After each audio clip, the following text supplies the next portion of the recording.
ETF index mutual funds నేర్చుకుని stock మార్కెట్లో రాణించాలనుకుంటున్నారా? వెంటనే ఈ నెంబర్కి కాల్ చేయండి. నమస్తే రమ్ గారు. నమస్తే జయ. రమ్ గారు, మనము సప్త చిరంజీవులు అని చెప్పుకుంటాం. అసలు ఎవరు వీరు? వీరి యొక్క విశిష్టత ఏంటి? వీరి మామూలుగా అంటే మనం మిగతా దేవతామూర్తులను కొలిచినట్టుగానే వీరిని కూడా కొలుస్తామా?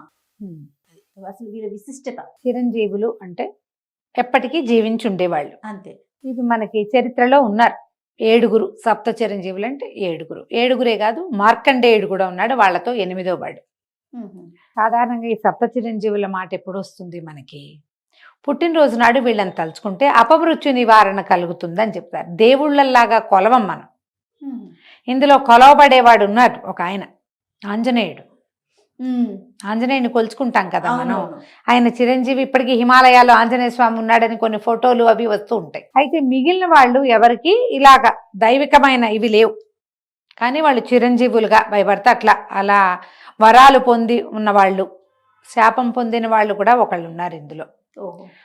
వరమే అది శాపంగా పరిణమించింది. అశ్వత్థామ బలిర్వ్యాసో హనుమాన్స్య విభీషణ కృప పరశురామశ్చ సప్తైతే చిరజీవిన. అశ్వత్థామ, బలి, వ్యాసుడు, హనుమాను, విభీషణుడు. వ్యాసుడిని కూడా మనం కొలుస్తాం. వ్యాస పూర్ణిమ పండగ రోజున తలుచుకుంటాం. వ్యాస భగవానుడిని రోజు దండం పెట్టుకోవాల్సిన వాళ్ళలో వ్యాస భగవానుడు కూడా ఉన్నాడు. తర్వాత కృప పరశురామశ్చ. పరశురాముడు భగవంతుడి అవతారమైన ఆయనకేం మనం పరశురామ జయంతి ఏం చేసుకోం. ఉంది క్యాలెండర్లో ఒకరోజు పరశురామ జయంతి ఉంటుంది, కానీ మనం ఏం చెయ్యం. కృపుడు, కృపాచార్యుడు కూడా. వీళ్ళు 7 పొద్దుటిపూట తలుచుకోవాలి. ఇది ఎప్పుడు తలుచుకోమంటారు? పుట్టినరోజు నాడు. దీంతో పాటుగా ఈ 7 చిరంజీవులతో పాటు మార్కండేయం తథాష్టమం అంటారు. మార్కండేయుడు 8వ వాడు. వీళ్ళని గనక తలుచుకుంటే బర్త్డే రోజున, పుట్టినరోజు మన తిథో నక్షత్రము చూసుకుంటాం కదా, ఆ రోజున గనక పొద్దున్నే పాలు, బెల్లం, నల్ల నువ్వులు దేవుడికి నివేదన పెట్టి బెల్లము, నల్ల నువ్వులు, పాలు చెప్తారు. ఈ శ్లోకాన్ని గనక ఈ సప్త చిరంజీవుల్ని మార్కండేయుడితో పాటు 8 మందిని తలుచుకుంటే అపమృత్యు భయం లేకుండా ఉంటుంది అని. అయితే వీళ్ళల్లో ప్రతి వాళ్ళది వేరు గాథలు, ఎవరి కథ వాళ్ళదే. వీళ్ళలో అశ్వత్థామ ఒక్కడు మాత్రమే, పాపం అనకూడదు, దురదృష్టవంతుడు, చరిత్రహీనుడైపోయాడు. ఆయన పుటక అద్భుతమైన జన్మ అయినప్పటికీ ఆయన చరిత్రహీనుడుగా మిగిలిపోయాడు.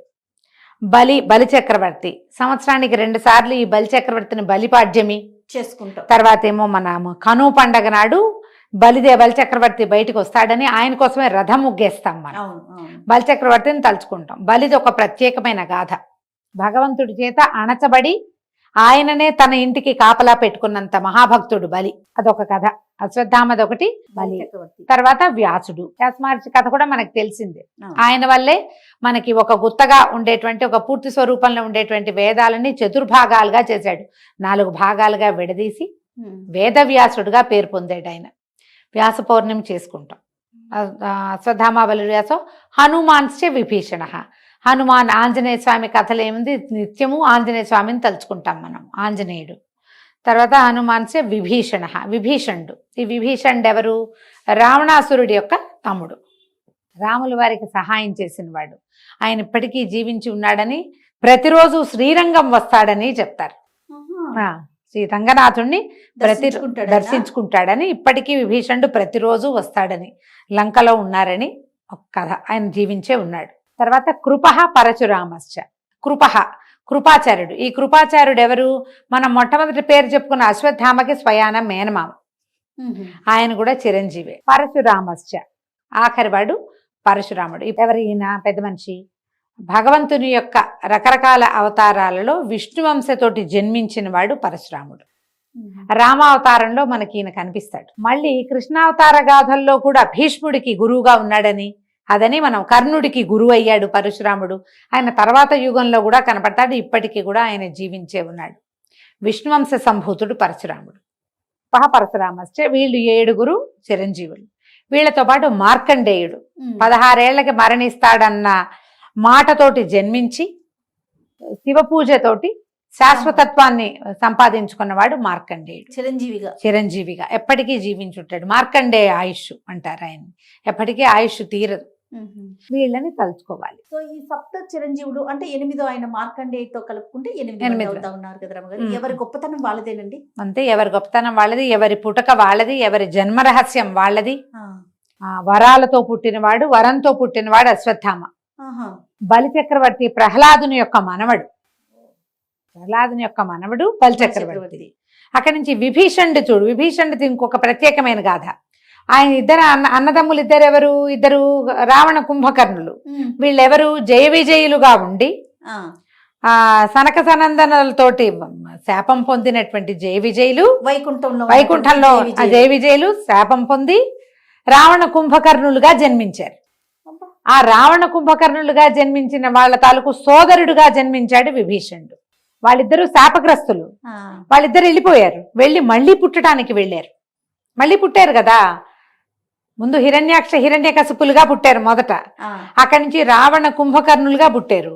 ఈ రామావతారం పరిసమాప్తి అయ్యేసరికి వీడిపోయి మళ్ళీ కృష్ణావతారంలో శిశుపాల దంతవక్తులుగా మళ్ళీ జన్మించారు. ఓహోహో. కానీ విభీషణుడు జీవించే ఉన్నాడు ఇప్పటికే, వాళ్ళతో పాటు పుట్టినవాడు. మళ్ళీ వీళ్ళతో పాటు పుట్టింది ఎవరు? శూర్పణఖ. ఆ. శూర్పణఖ, రావణుడు, కుంభకర్ణుడు, విభీషణుడు తర్వాత శూర్పణఖ జన్మించింది. రాక్షసులతోటి జన్మించిన వాడొకడు, ఆయన చూడండి, భగవంతుని అనుచరుడుగా ఉండి, రామావతారంలో రాముల వారికి అనుచరుడుగా ఉండి, అవును. ఆయన పట్టాభిషేకం చూసి ఆయన తాము పూజించేటువంటి రంగనాథ స్వామి విగ్రహాన్ని విభీషణుడికి ఇచ్చారట. ఎవరు? రాముల వారు ఆహా. ఆ విగ్రహాన్ని తీసుకుని వెళ్తూ ఆయనే శ్రీరంగంలో వదిలిపెట్టేశాడని చెప్తారు. ఓకే. అక్కడ ఉన్న స్వామి రాముల వారు వాళ్ళు పూజించిన స్వామిగా చెప్పబడుతుంది. అదొక గాథ, ప్రత్యేకమైన కథ. అతను ఇప్పటికీ జీవించే ఉన్నాడు. విభీషణుడి కథ చూడు, డిఫరెంట్ గా కనపడుతుంది. అవును కదా. విభీషణుడి కథ అంతా చెప్పుకుంటే అది ఇంకొక వేరే ఇంకొక చరిత్ర. గాథ అవుతుంది. ఆ. అవునా? ఇప్పుడు పరశురాముడి కథ చూడు. ఆయన భగవంతుని అవతారంగా జన్మించాడు. అంశ పూర్ణాంశ కాదు, కానీ అది ఆయన జన్మించింది ఎప్పుడు? రామావతారానికి కొంత ముందు, ఓకే, బాగా ముందు కాదు, అదే యుగంలో, త్రేతాయుగంలోనే జన్మించి ఒక ఋషి సంతానంగా పుట్టాడు. ఆయన ఋషి సంతానంగా పుట్టి ఏం చేశాడు? పుట్టడమేమో బ్రాహ్మణ వంశంలో పుట్టి క్షత్రియులు చేసేటువంటి క్షాత్ర విద్యని అవలంబించాడు. బ్రాహ్మణులు ఏం చేయాలి? యజ్ఞం యాగం చేయాలి, పౌరోహిత్యం. ఇప్పుడు పౌరోహిత్యం చేస్తున్నారు. పూర్వకాలం ఏం చేసేవాళ్ళు? యజ్ఞ యాగాదులు చేసుకునేవాళ్ళు. జమదగ్ని మహాముని ఆయన తపస్సు చేసుకునేవాడు, యజ్ఞ యాగాదులు చేసేవాళ్ళు. ఆయన కొడుకైన పరశురాముడు మాత్రం ఏం చేశాడు? ఆయుధం పట్టి 21 సార్లు భూమండలం అంతా తిరిగి క్షత్రియులని సంహరించాడు. ఓకే. ఎలాంటి విపరీత క్రియ. మళ్ళీ రామావతారం వచ్చేసరికి రాముడిని ప్రత్యక్షంగా కలిసి బాలకాండలో చివరి ఘట్టం ఇదే, పరశురామ పరాజయం. అదే భార్గవ పరాజయం చాలా ప్రత్యేకమైన ఘట్టం, ఒక పూర్తి సరుకు ఉంటుంది దాని మీద. ఎంత ప్రత్యేకమైందంటే జయ, ఏదైనా తీవ్రమైన సమస్యల్లో ఉన్నప్పుడు రామాయణంలోంచి పరశురామ పరాజయ ఘట్టాన్ని గనక చదువుకుంటే సమస్యలు తీరుతాయి. అంటే అంశావతారుడైన వాడు పూర్ణావతారుడితోటి కలిసినప్పుడు ఆయనకి మధ్యలో జరిగినటువంటి ఒక శక్తి తాలూకు ట్రాన్స్ఫర్మేషన్ అటు ఇటు ఆ ఘట్టం చదివి తీరాలి. అది చదువుకుంటే కనుక చాలా సమస్యలు తీరుతాయి తప్పకుండా. వీళ్ళందరూ కూడా ప్రత్యేకమైన వ్యక్తులు, ఎవరి కథ వాళ్ళది విశేషమైనదే. అందరిలోకి చిన్న కథ కృపాచార్యుడిదే, కానీ మొదటి నుంచి భారతంలో కనపడుతూనే ఉంటాడు ఆయన. అంటే ఇప్పుడు మనం అనుకున్న దాని ప్రకారం చూసుకుంటే చాలా వరకు చిరంజీవులుగా ఇంకా ఉన్నారనే అనుకోవాలి. చిరంజీవులు అంటే జీవించున్నట్టే వాళ్ళు ఉన్నారు. అంతే కదా రమ్మగారు? ఉన్నారు. 8 మందిని అనుకోవాలి. 8 మంది ఉన్నారు. కానీ ఎవరిది వారిది మీరు అన్నట్లుగా ఎవరి కథ వాళ్ళదే. ఒక్కొక్క కథ నిదానంగా చెప్పుకుందాం. సో సప్త చిరంజీవిలో మొట్టమొదటి చిరంజీవి ఎవరు? ఆయన ఇంకా జీవించే ఉన్నారని అనుకుంటున్నాం కాబట్టి ఆయన చరిత్ర ఒక్కసారి. మొట్టమొదటి వాడు అశ్వత్థామ. అయితే అయితే సప్త చిరంజీవుల్లో మిగిలిన వాళ్ళందరూ అద్భుతమైన చరిత్ర కలిగిన వాళ్ళు. ఈయన కొంత భగవంతుని శాపానికి గురైన వాడు అశ్వత్థామ.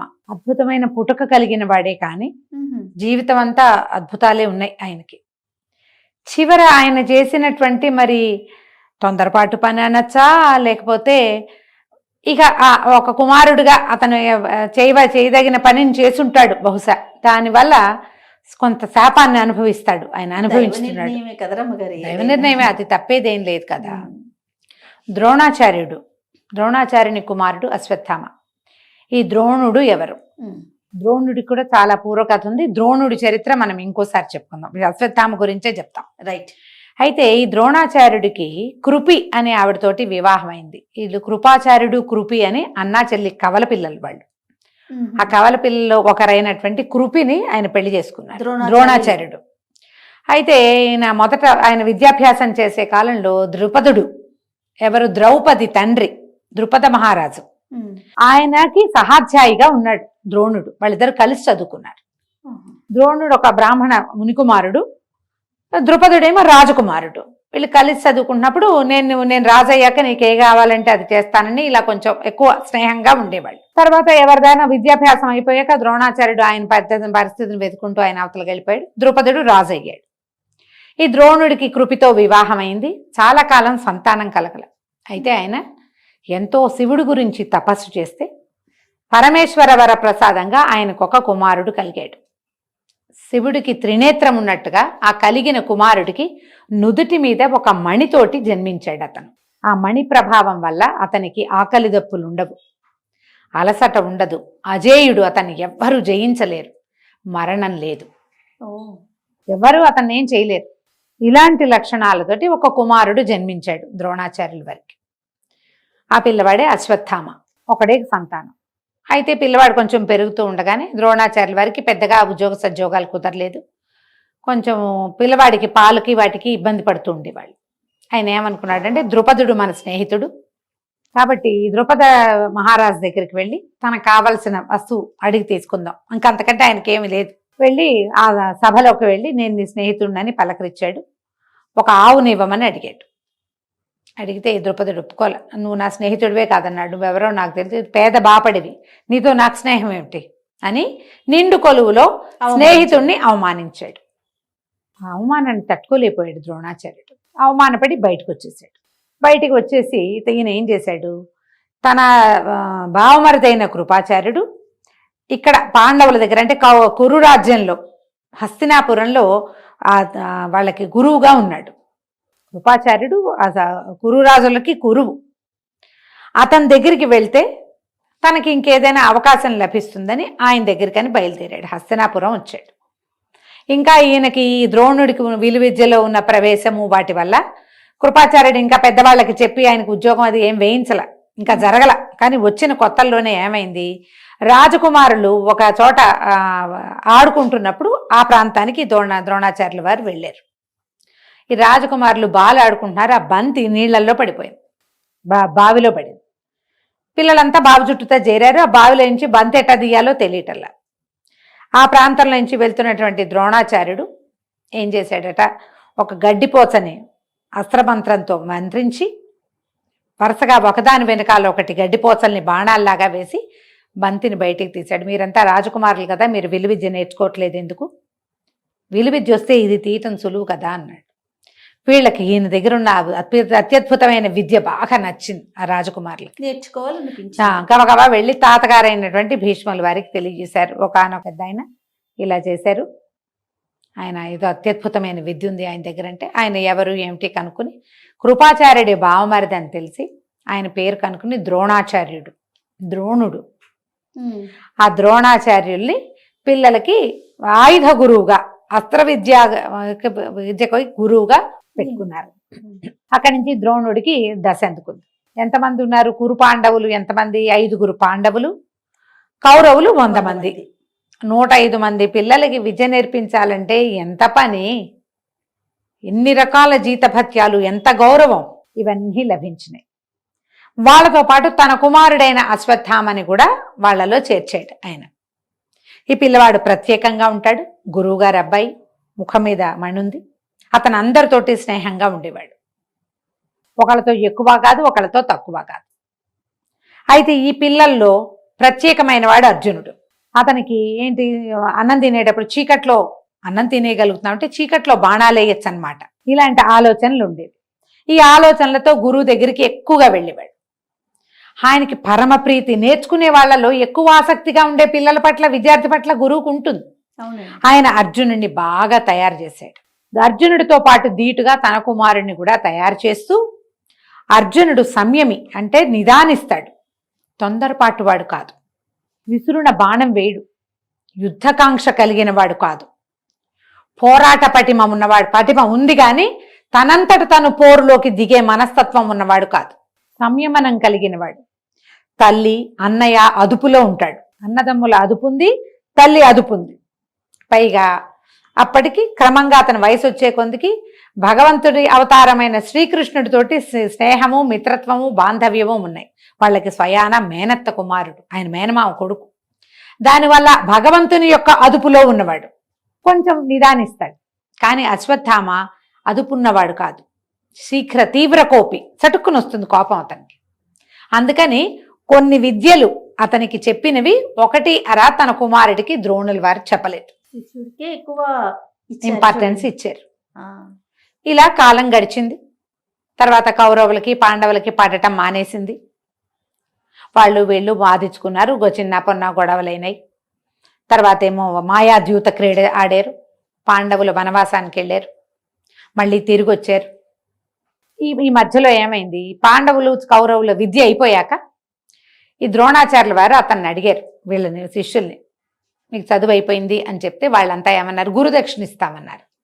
గురుదక్షిణగా ఆయన ఏం అడిగాడు, ద్రుపదుణ్ణి జయించండి నా కోసం, అతని నుంచి అవమానపడ్డాను కాబట్టి ద్రుపదుణ్ణి జయించమంటే ఈ మొత్తం 105 మంది వెళ్ళారు. కౌరవుల్ని అతను తిరగొట్టేసేట ద్రౌపదుడు. కానీ పాండవులు 5 ద్రుపదుణ్ణి పట్టేశారు. వాళ్ళు గట్టివాళ్ళు కదా. గారు ఎంత వీళ్ళు కొట్టుకున్నా మళ్ళీ గురువు గారు చెప్పగానే అందరూ కలిసి వెళ్ళారు. వాళ్ళు అన్ని చాలా చోట్ల కలిసే ఉన్నారు. వాళ్ళు కౌరవ పాండవులు చాలా విషయాల్లో కలిసే ఉన్నారు. రాజసూయం చేసినప్పుడు వీళ్ళందరూ వాళ్ళ ఇంట్లో పనిచేశారు, వెళ్ళి కలిసే ఉన్నారు. లోపల ఉండేది మంట, అయిష్టం. కానీ పాండవులు మాత్రం అయిష్టాన్ని ప్రదర్శించే వాళ్ళు కాదు, సంయములు వాళ్ళు. వాళ్ళ అమ్మ కంట్రోల్ ఉండేది, వాళ్ళ మీద అట్లా అనకూడదు, మాట్లాడకూడదు, లొంగి ఉండాలని చెప్పేది ఆవిడే. ఊరుకునేవాళ్ళు. వాళ్ళకి కంట్రోల్కి వచ్చే తక్కువ. వాళ్ళలో వాళ్ళని పైగా 100 మంది మాట్లాడుకునేటప్పుడు రకరకాలు బయటపడిపోయేవి. ద్రుపదుణ్ణి జయించి ఈయన ద్రోణుడికి అప్పచెప్పారు పాండవులు. అప్పచెప్తే ఆయన అర్ధరాజ్యం అశ్వత్థామది. అందులో మరి ఆయన కుమారుడు రాజు అయ్యాడు. సగం రాజ్యానికి ఇతను రాజుగా అయ్యాడు. మిగిలిన రాజ్యాన్ని వదిలిపెట్టేశాడు. నేను ద్రుపదుడి రాజ్యం ద్రుపదుడికి ఇచ్చేశాడు. ఈ ద్రుపదుడు ఏం చేశాడు, ఆయన ఆ మంటను సహించలేకపోయాడు. సహించలేక ద్రోణుణ్ణి చంపే కుమారుడు తనని గెలిచిన అర్జునుడిని వివాహం చేసుకునేటువంటి కుమార్తె కావాలని యజ్ఞం చేశాడు ఆయన. అర్జునుడు నచ్చాడు. అర్జునుడే తనని జయించింది, కానీ అర్జునుడి మీద కోపం లేదు, అర్జునుడు తనకు కావాలి. ఎవరి వల్ల అర్జునుడు తనని జయించాడో అతనిని చంపడానికి ఒక కుమారుడు కావాలి. వ్యక్తుల్లో అలా ఉంటాయి మనస్తత్వాలు. మహాభారతంలో ఎన్ని రకాల మనస్తత్వాలు కనపడతాయో. ఆయన బ్రహ్మాండంగా యజ్ఞం చేసి యజ్ఞంలోంచి ఒక యుద్ధవీరుడైన కుమారుణ్ణి, కన్యగా జన్మించినటువంటి ఒక కుమార్తెని పొందాడు. కుమారుడు దృష్టద్యుమ్నుడు, కుమార్తె యాజ్ఞసేని ద్రౌపది. ఆవిడ కన్యగా జన్మించింది, బాలికగా పుట్టల, వివాహయోగ్య కన్యగా జన్మించింది. యజ్ఞకుండం నుంచి పుట్టింది ఆవిడ. యాజ్ఞసేని ఆమె పేరే అది. వీళ్ళిద్దరు పుట్టారు. వీళ్ళని అద్భుతంగా ఉంచుకున్నాడు. ఆయనకి ఇంకా సంతానం ఉన్నారు, ద్రుపదులు బోళ్ళంత మంది ఉన్నారు, సంతానం ఉన్నారు, తమ్ముళ్ళు ఉన్నారు. కానీ ఈ ప్రత్యేకమైన క్రియల కోసం ఈ ఇద్దరిని పుట్టించాడు ఆయన. తర్వాత కాలంలో ద్రౌపది వీళ్ళకి భార్యే అయ్యింది. ఇలా కథ నడిచింది. ఈ రాజసూయం చేశారు, వాళ్ళ మీద వీళ్ళకు కోపం వచ్చింది, మాయా దూతం ఆడారు, వాళ్ళు అడవికి వెళ్ళారు, మళ్ళీ తిరిగి వచ్చారు. ఈ దూతంలో వాళ్ళని పూర్తిగా ఓడించి అన్ని శపథాలు చేశారు గందరగోళంగా. చాలా కథ నడిచింది. యుద్ధం అనివార్యం అయ్యింది. ఈ మొత్తం కథలో ద్రోణాచార్యుడు కానీ అశ్వత్థామ కానీ సామ్రాజ్యాన్ని విడలేదు. వాళ్ళకి పాండవ పక్షపాతం ఉంది, పాండవులంటే ప్రీతి ఉంది. కానీ పాండవుల వెనకాల వెళ్ళిపోలే. ఎందుకంటే వీళ్ళు రాజ్యంలో రాజు ఎవరుంటే వాళ్ళకి దానికి బానిసలుగా ఉన్నారు, కట్టు బానిసలు అయిపోయారు అక్కడ. అంతే, ఇంకా దొరికిపోయారు వాళ్ళు అక్కడ. పాండవులంటే ప్రీతున్నా వాళ్ళ వెనకాల వెళ్ళల. ధృతరాష్ట్రుడు రాజుగా ఉన్నాడు, రాజును సేవించడమే రాచకొలువులోనే ఉన్నారు వీళ్ళు. అశ్వత్థామకి సొంత రాజ్యము ఉంది కొంత, ఎందుకంటే ఈ ద్రుపద రాజ్యం అతనికి తండ్రి వల్ల దొరికింది కదా. ఇక్కడే ఉన్నారు. యుద్ధం వచ్చేసరికల్లా వీళ్ళందరూ కౌరవుల పక్షానే యుద్ధం చేయవలసి వచ్చింది. కృపాచార్యుడు, ద్రోణాచార్యుడు, అశ్వత్థామ, భీష్మాచార్యుడు ఎలాగో వాళ్ళ సొంత తాత వాళ్ళకు ఉండనే ఉన్నాడు. కౌరవుల పక్షానే యుద్ధం చేశారు. కౌరవుల పక్షాన్ని యుద్ధం చేసినా తమ శిష్యుల పట్ల ప్రీతి పోగొట్టుకోలేదు ద్రోణాచార్యుడు. ఆయన సర్వసైన్యాధ్యక్షుడుగా ఉన్నాడు, చెరిగి పారేశాడు సైన్యాన్ని. ఆయన ఎట్లా మరణిస్తాడో వీళ్ళకి తెలియలే. ఆయన కొట్టలేరు వీళ్ళు. అప్పుడు కృష్ణుడు ఏం సలహా చెప్పాడు ధర్మరాజుకి? సులువు, నువ్వు ఒక్క అబద్ధం చెప్తే చాలు. అబద్ధం కూడా చెప్పద్దు, నిజమే చెప్పు. నిజానికి అశ్వత్థామ చిరంజీవి, అతనికి పుట్టుకతోటే ఆ వరం ఉంది, మరణం లేని వరంతో పుట్టాడు. కానీ ఈ ద్రోణుడు అస్త్ర సన్యాసం చేయాలి, ఆయన కాసేపు బాణాలు వదిలిపెట్టేయాలి, అంతే చాలు. అదొక్కటి జరిగితే నువ్వేం చెప్తావు? అశ్వత్థామాహత అని చెప్పు. అంత అబద్ధం నేను ఆడను, గురువుని మోసం చేయమంటావా అన్నాడు. ఆడద్దు, అశ్వత్థామాహత కుంజరహ అను. అశ్వత్థామ అనే పేరున్న ఒక ఏనుగుంది, దాన్ని మేము చంపుతాం. నువ్వు అబద్ధం ఆడదు, నిజం అది. అశ్వత్థామ చచ్చిపోయింది. అశ్వత్థామ చావకుండా చెప్పటం లేదు, నువ్వు చచ్చిపోతుంది అది. కానీ అది ఏనుగు. కుంజరహ అన్న మాట చివరికి చెబితే చాలు. ధర్మరాజును ఒప్పించాడు కృష్ణుడు. ఇది చెబితే గాని ఆయన లొంగడు, ఆయన పడితే గాని ఈ యుద్ధం ఆగదు. అతన్ని చంపలేడు ఇంకో రకంగా, అర్జునుడి వల్ల కాదు గురువుని చంపటం. మరి యుద్ధం తెవలాలిగా, అందుకని ధర్మరాజు తోటి అశ్వత్థామాహత కుంజరహ అని చెప్పించారు. భీముడు అశ్వత్థామ అనే ఏనుగుని చంపేశాడు. చంపిన మరుక్షణం ధర్మరాజు కేకబెట్టాడు, అశ్వత్థామాహత కుంజరహ అన్నాడు. ఈ అశ్వత్థామాహత అన్న మాట వినపడేసరికి ఈ నిశ్చేష్టుడైపోయాడు ద్రోణాచార్యుడు. విసిపోయాడు. ఒక్క క్షణం కొడుకు చచ్చిపోయాడన్న వార్త వింటే తండ్రి ఎట్లా రియాక్ట్ అవుతాడు పాపం. ఆయన అట్లా రియాక్ట్ అయ్యి నిశ్చేష్టుడైపోయి చేతిలోంచి కత్తో ఏదో ఉంది ఆయన దగ్గర, ధనుసే వదిలేశాడు. అట్లా అయిపోయాడు, బిగుసుకుపోయాడు. ఎప్పుడైతే ఈయన బిగుసుకుపోయాడో, ఈయన మరణం కోసమే యజ్ఞంలోంచి పుట్టినటువంటి దృష్టద్యుమ్నుడు చక్మంది రథం దిగి వచ్చేసి కత్తితోటి ఆయన మెడ ఉత్తరిచ్చేసాడు. ద్రోణాచార్యుడు చనిపోయాడు కేకలు పెట్టారు. ఆయన ఇంకొక గొంతైతే నమ్మేవాడు కాదు, సాక్షాత్తు ధర్మరాజు. అసలు అతను అబద్ధమే ఆడ్డం. ఆయనకు ఒక 5 నిమిషాలు సమయం ఉంటే తెప్పరిల్లి నా కొడుక్కి చావెందుకు వస్తుంది అని ఆలోచించేవాడు. కానీ అలా జరగల. ఎప్పుడైతే ఈ దృష్టద్యుమ్నుడు అస్త్ర సన్యాసం చేసిన వాడి మెడ నరికాడని, యుద్ధనీతి కాదు, అట్లా చేయకూడదు, చెయ్యవలసి వచ్చింది. భగవంతుడి పక్క నుండి చేయించాడు, అంతే. లోక కళ్యాణార్థం అంతే. ఏదైనా గాని జరగాల్సిందే, ఆ సమయానికి జరిగిపోయింది. ఇక అశ్వత్థామ తీవ్రమైన కోపంలోకి వచ్చేసాడు. పాండవుల మీద మంట, దృష్టద్యుమ్నుడి మీద కోపం. ఏం చెయ్యాలో తెలీదు. చెరిగాడు, బాగా యుద్ధం చేశాడు, కానీ ఏమీ అవలేదు. ఈ లోపల కర్ణుడు వచ్చాడు. కర్ణుడిని కూడా సర్వసైన్యాధ్యక్షుడిని చేశాడు. ఆ కర్ణుడు మరణించాడు. అందరూ పోయారు. దుశ్శాసనుడిని చంపేశాడు భీముడు. అందరూ అయిపోయారు. ఇక మిగిలింది ఎవరు? ఈయన సుయోధనుడు పారిపోయాడు. పారిపోయి ఒక మడుగులో దాక్కున్నాడు. మడుగులో ఉండిపోతే వీళ్ళు వెతుక్కుంటూ దుర్యోధనుడు ఎక్కడున్నాడని ఈ పక్షాన మిగిలిన వాళ్ళు 3 యోధులు, అశ్వత్థామ, కృపాచార్యుడు, కృతవర్మ. వీళ్ళు 3. ఈ కృతవర్మ ఎవరో తెలుసా? వీళ్ళవాడు కాదు, యదువంశానికి చెందినవాడు. శ్రీకృష్ణుడి వంశానికి చెందినవాడు. అక్కడ వృష్ణి, కాంభోజ, యదువంశాలు వాళ్ళంతా ఒక సమూహం కదా, ఆ సమూహాల్లో వాడు కృతవర్మ. ఈ కృతవర్మనే మనం యదువంశ నాశనం కథలు చెప్పుకున్నాం చూడు, యాదవంశం, శ్రీకృష్ణుడు నిర్యాణ గాథ, అందులో మొట్టమొదట హత్యకి గురైన వాడు కృతవర్మే. సాత్యకి కృతవర్మని సంహరించాడు మొదట. ఈయన బతికే ఉన్నాడు. కృతవర్మ అప్పుడు చాలా పెద్దవాడు అతను. వీళ్ళు 3 ఉన్నారు. వీళ్ళు 3 ఏం చేశారు? వెతుక్కుంటూ దుర్యోధనుడిని చూసి ఎక్కడున్నాడని పల్లెవాళ్ళు ఎవరో చెప్పారు, ఆయన చెరువులో ఉన్నాడు. అక్కడికి వెళ్ళారు. వెళ్తే సరే దుఃఖపడ్డారు, ఎంతో దుఃఖం కష్టం వెళ్ళబోసుకున్నారు. మీ నాన్నని ఇలా చంపేశారు చూసావా, అదే ఇదే అన్నాడు. అంటే అశ్వత్థామకి మళ్ళీ గుర్తొచ్చింది తన తండ్రి ఎట్లా మరణించాడు. పాండవుల్లో పెద్దవాడైన వాడి అబద్ధం వల్ల అన్యాయంగా నా తండ్రిని దుష్టద్యుమ్నుడు తల నరుకుతుంటే అర్జునుడు ఆపలేదే. గురువు కదా, నాకంటే ఎక్కువ విద్య చెప్పాడు కదా అర్జునుడికి. అర్జునుడి మీద మంట, నాకంటే ఎక్కువ విద్య మా నాన్న అర్జునుడికి చెప్పాడన్న కోపం ఉంది. పాండవుల వల్లే తన తండ్రి మరణించాడు. వాళ్ళకి ఎక్కువ శ్రద్ధగా చెప్పినా కూడా చివరికి నా తండ్రి మరణానికి కాదు, ఉద్రేకం అణుచుకోలేకుండా ఉన్నాడు. పైగా తమకి ఇంత జీవితాన్ని ఇచ్చినటువంటి కురురాజు ఇట్లా దిక్కుమాలిపోయి అడవిలో ఈ నీళ్లలో దాక్కున్నాడు. నన్ను సర్వసైన్యాధ్యక్షుడిని చెయ్యి, అపాండవం చేస్తాను, నేను పాండవుల్ని సంహరిస్తానంటే ఇతను ఏం చేశాడు? సుయోధనుడు, సరే నేను సర్వసైన్యాధ్యక్షుడిని చేస్తాను పొమ్మన్నాడు. 3 బయలుదేరారు వెనక్కి. రాత్రిపూట ఈయన దుర్యోధనుని చూసిందే రాత్రి. వెళ్తూ ఉంటే ఈ కృతవర్మ, కృపాచార్యుడు రాత్రిపూట వద్దు, ఈ పని చేయకూడదు అంటే, కాదు నేను పగ తీర్చుకోవాల్సిందే, మీరు బయట నుంచోండి అని చెప్పి వాళ్ళని బయట నుంచోబెట్టి పాండవులనేమో కృష్ణుడు ఎక్కడికో దూరంగా తీసుకెళ్ళాడు. గంగా తీరం వైపుకు వెళ్ళిపోయారు వాళ్ళు. పాండవులు 5 లేరు, కృష్ణుడు లేడు. ఈ గుడారాలన్నీ వేసి ఉన్న గుడారాల్లో మొత్తం మిగిలిన పాండవుల జనమంతా నిద్రపోతున్నారు. ఇందులో పంచపాండవుల యొక్క కుమారులైన ఉప పాండవులు, ద్రౌపది యొక్క కుమారులు, కొంచెం చిన్న వయసు వాళ్ళే, కానీ యుద్ధంలో ఉన్నారు వాళ్ళంతా. దుష్టద్యుమ్నుడు, వీళ్ళంతా నిద్రపోతున్నారు. వీడు ఈ అశ్వత్థామ లోపలికి గుడారాల్లోకి ప్రవేశించి మొత్తం ఉప పాండవుల 5 సంహరించేశాడు, నిద్రపోతున్న వాళ్ళని. దుష్టద్యుమ్నుడిని నిద్ర లేపి చంపేశాడు. ఇక మొత్తం ఊచకోత కోసాడు. గుడారాల్లో ఉన్న వాళ్ళు, పడుకున్న వాళ్ళందరినీ చంపేశారు. బయటకు వచ్చి ఏనుగుల్ని, గుర్రాల్ని ఏవి దొరికితే వాటిని చంపేశాడు. తెల్లవార్లు ఆ దమనకాండ కొనసాగింది. నిద్రపోతుంటే ఇప్పుడు పీక నరికేస్తే వాడు అరిచి కేకలు పెట్టి గోల్ చేసేది ఏం లేదు. అంతేగా.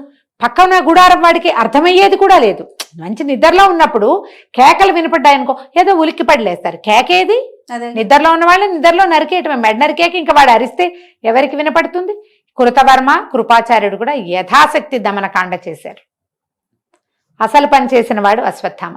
సంహరించేసి పాండవులందరూ ఉప పాండవుల్ని చంపేశానని దుర్యోధనుడికి తెలియజేసి నువ్వు సంతోషంగా ఉండు చేసేసి, తర్వాత తను చేసిన ఆ క్రియని తలుచుకుని భయమేసింది. వచ్చేస్తే పాండవులు ఏం చేస్తారు? తన్ని కృష్ణుడు బతకనిస్తాడా? వెళ్ళిపోయాడు. ఇక యుద్ధాన్ని వదిలేశాడు. ఇక ఈ కురుక్షేత్రం లేదేం లేదు, నడుచుకుంటూ వెళ్ళిపోయాడు. తెల్లవారింది, పాండవులు వచ్చారు. చూస్తే ఏముంది? ఏమీ లేదు. పిల్లలు చచ్చిపోయి ఉన్నారు, ఉప పాండవులు చనిపోయి ఉన్నారు, దుష్టద్యుమ్నుడు చనిపోయాడు. మొత్తం పీనిగల కుప్ప అదంతా. గుడారాలన్నిట్లలోనూ శవాలే, గుర్రాలు, ఏనుగులు అన్నీ శవాలే. రాత్రి అక్కడ రక్తపిశాచి నాట్యం చేసినట్టుంది. ఈ పని చేసిన వాడెవడు? అశ్వత్థామ. తెలిసిపోయింది. ఇక అశ్వత్థామని వెతుక్కుంటూ బయలుదేరారు రథాల మీద. అశ్వత్థామ ఎటు వెళ్ళాడంటే వెళ్ళాడు వ్యాస మహర్షి ఆశ్రమం వైపు. వెళ్ళి పట్టుకున్నారు. అతనేం చేశాడు? అక్కడికి వెళ్ళాక కూడా ఊరుకోలే.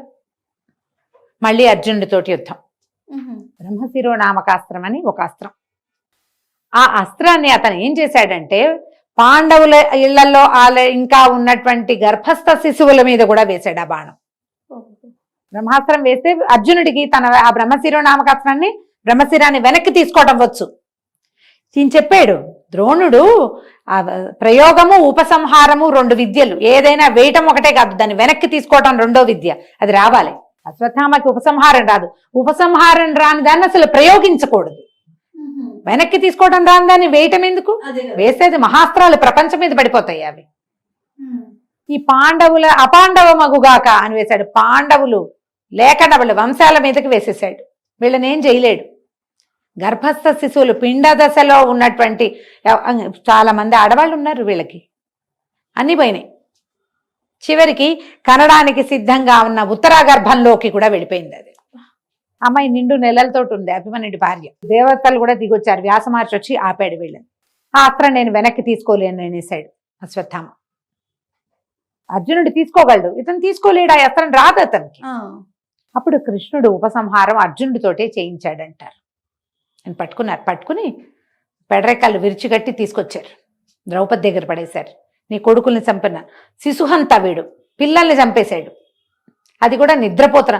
అసలు నిద్రపోయే వాళ్లే శవంతో సమానం. జీవించి ఉన్నట్టు కాదు, నిద్రించేవాడు జీవించి ఉన్నట్టు కాదు. అలాంటి వాళ్ళని రాత్రి తమ సొంత స్థలాలలో నిద్రించేవాళ్ళు, శిశువులు, బాలురు. అతనేమో 100 సంవత్సరాల పైన వయసున్నవాడు. వీళ్ళు 14-13 ఏళ్ల పిల్లలు. శిశువంతా నీ 5 కుమారులే. గర్భశోకం చిన్నదా? 5 కుమారులు. ఆవిడ విపరీతంగా ఏడ్చింది. నా పిల్లలో అని ఏడ్చింది. ఎంత దుఃఖంలో ఉందో. కానీ ఈ పెడరెక్కలు విడిచికట్టి తీసుకొచ్చిన అశ్వత్థామని చూసేసరికి ఆవిడ మెల్లిగా సర్దుకుంది. లోపల సర్దుకుని, వద్దు, సంహరించొద్దు, వదిలిపెట్టేయండి, వదిలేసేమ. ఎందుకంటే ద్రోణాచార్యుడు గతించాడు. గురుపత్ని కుమారుడిని చూసి జీవిస్తుంది. కుమారుని కూడా మనం సంహరించేస్తే ఆమె ఎవరిని చూసి బతుకుతుంది? నాకు సంతానం పోయింది, సంతానం లేరు, భర్తలు ఉన్నారు, జీవితం ఉంది నాకు. ఆమెకేముంది జీవితం? భర్త పోయి కుమారుడు పోతే ఆవిడ ఎట్లా బతుకుతుంది? నేను అనుభవిస్తున్న ఈ దుఃఖం గురుపత్నికి పనికిరాదు. ఆల్రెడీ కౌరవులంతా పోయి ఆవిడ గాంధారి దుఃఖంలోనే ఉంది. వదిలిపెట్టేయమంటే నుదుటన ఉన్న మణి తీయించేశాడు కృష్ణుడు. మణి తీసేసి ఆ మణి తీసి వదిలేలా, నువ్వు జీవించి ఉన్న నాళ్ళు దుర్వాసనతోటి రక్తమాంసాలు ఓడుతూ శరీరం నిండా వ్రణాలతోటి జీవించి ఉంటావు. నీకు మరణం లేదు, నిన్ను మేము చంపలేము ఎలాగో. కానీ 3000 సంవత్సరాలు నువ్వు ఇలాగే ఒంటి నిండా పుళ్ళు, సరైన వస్త్రం లేకుండా, కేశ సంస్కారం లేకుండా, ఒంటి నిండా వ్రణాలతోటి దుర్వాసన వెలువరుస్తూ నిన్ను చూస్తేనే పాపం, నీలాంటి వాడు కంటపడితే పాపం అని ఇలా శపించి అతన్ని వదిలిపెట్టించాడు. చిరంజీవిగా ఉన్నా కూడా శాపగ్రస్తుడైపోయాడు ఆయన. ఆ మణిని తీసుకున్నారు. ఆ మణిని ధర్మరాజుకు చేయించిన కిరీటంలో పొదిగించారంటారు. ఆయన కిరీటం పెట్టుకున్నాడు కదా, అందులో ఉండిపోయింది అది. అట్లా శాపగ్రస్తుడైన అశ్వత్థామ చిరంజీవిత్వాన్ని లభించినప్పటికీ, ఎందుకంటే శిక్షించలేదు కదా ఆవిడ శిక్షించలా వదిలిపెట్టేసింది. అదే కదా. ఆ తర్వాత ఉత్తరాగర్భంలో పరీక్షిత్తు కూడా స్టిల్ బర్త్ బేబీగానే పుట్టిన, అంటే మృత శిశువుగానే జన్మించాడు. జన్మిస్తే కృష్ణుడు చక్రాయుధం అడ్డు వేసి ఆ బ్రహ్మశిరో నామకాస్త్రం ఆ శిశువుకి తగలకుండా ఆపాడని అలాంటి కొన్ని కథలు చెప్తారు. ఈయన వెళ్ళి పిల్లవాడిని బతికించాడు. ఇదొక్కతే, ఇంకెవ్వరూ లేరు మాకు. ఆవిడ ఏడ్చింది, ద్రౌపది ఏడ్చింది, సుభద్ర ఏడ్చింది. ఒక శిశువు నీ మేనల్లుడి కుమారుడు ఇంత యుద్ధం చేశాక వీళ్ళ తర్వాత ఈ రాజ్యాన్ని పరిపాలించేవాడేడి అని పరమ దుఃఖంతో ఆడవాళ్ళిద్దరూ చెల్లెళ్ళిద్దరూ శోకిస్తే ఆయన ఆ ఉత్తరాగర్భస్థ శిశువుని మాత్రము కాపాడాడు. ఆయన తన బలాన్ని అడ్డం పెట్టి ఆపాడనమాట. భగవంతుని యొక్క చర్య. దానివల్ల పరీక్షిత్ మహారాజు జీవించాడు. ఆ పరీక్షిత్తుని అక్కడ తర్వాత 35 సంవత్సరాలు, ఈ యుద్ధం అయిన తర్వాత 35 ఏళ్లకి అతన్ని రాజుని చేసి పాండవులు మహాప్రస్థానానికి వెళ్ళిపోయారు. వీళ్ళందరి కథలు ముగిసినాయి. కానీ వీళ్లతో పాటే చిన్నతనం నుంచి ఉండి యుద్ధంలో అజేయుడుగా నిలబడిన అశ్వత్థామ మాత్రం ఈ ఒక తొందరపాటు, ఆ తండ్రి మరణం వల్ల అతనికి వచ్చిన కష్టము, దుఃఖము, తమని ఇంత వాళ్ళని చేసినటువంటి కురు సామ్రాజ్యానికి పట్టాభిషిక్తుడు కావలసిన సుయోధనుడి యొక్క దుస్థితిని చూసి కదిలిపోయి వీళ్ళ మీద కోపం, ఆయన మీద జాలి. నిజానికి అతని వల్లే ఇదంతా జరిగిందని అనిపించాల ఆ సమయంలో. వాళ్ళకు ఒక 5 ఊళ్ళు ఇస్తే సరిపోయేదిగా. వాళ్ళు మాకు రాజు అక్కర్లేదన్నారు, 5 ఊళ్ళు ఇవ్వు చాలన్నారు.